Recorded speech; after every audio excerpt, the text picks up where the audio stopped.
Track Changes is a collaboration tool provided by Microsoft Word.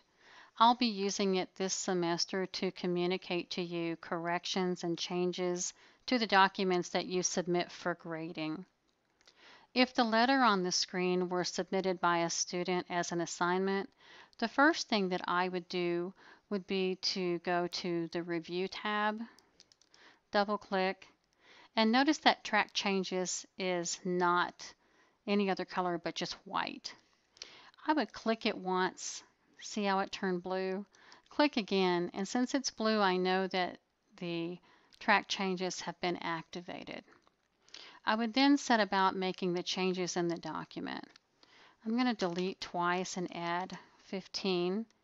You might notice that the color of the text has changed. This is called the markup color. I've noticed that there's no punctuation for the salutation or the complimentary closing.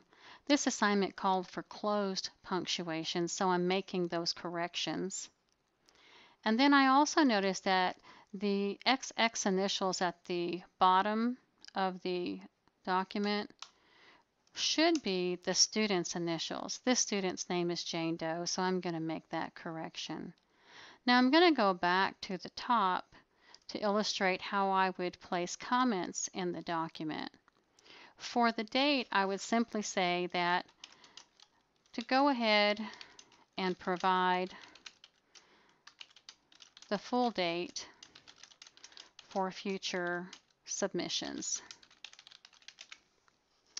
And then because the student is going to have a markdown on or deduction in points for this error, we want to provide a comment to let the new student know the instructions called for closed,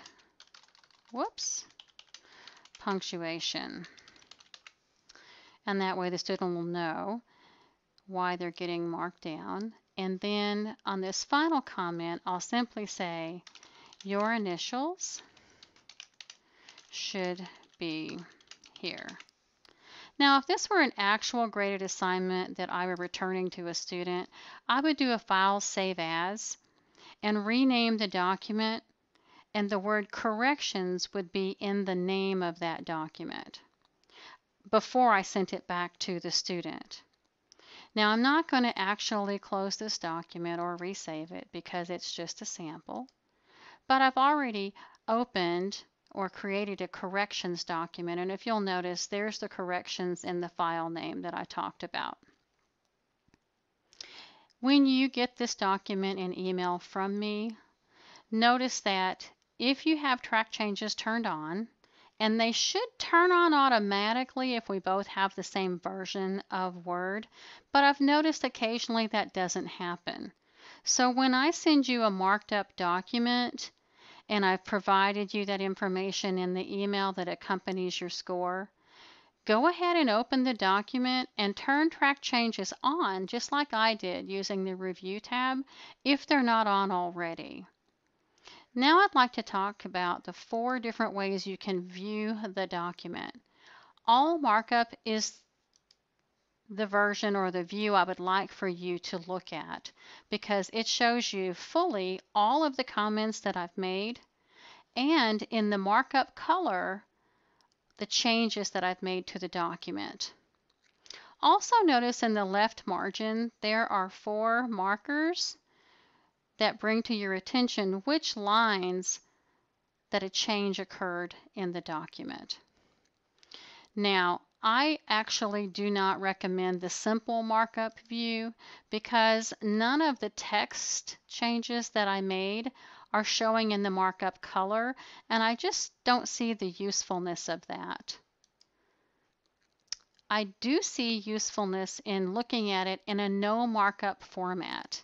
It lets you see how the document would look if you were to print it out and send it.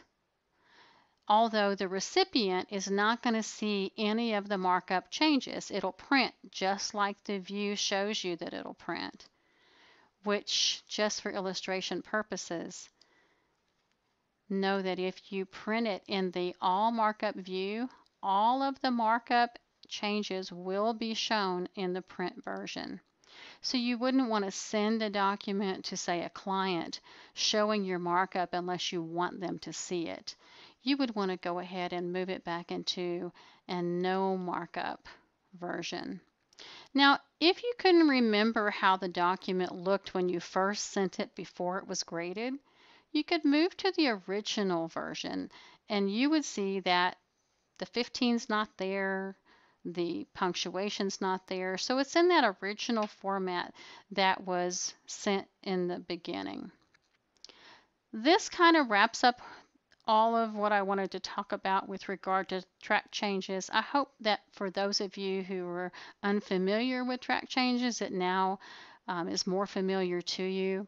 I would say on a side note, if you're not using Office 2013 and you have, say, Word 2010 instead, you will notice that these four views have different names in 2010 and 2007 and 2003.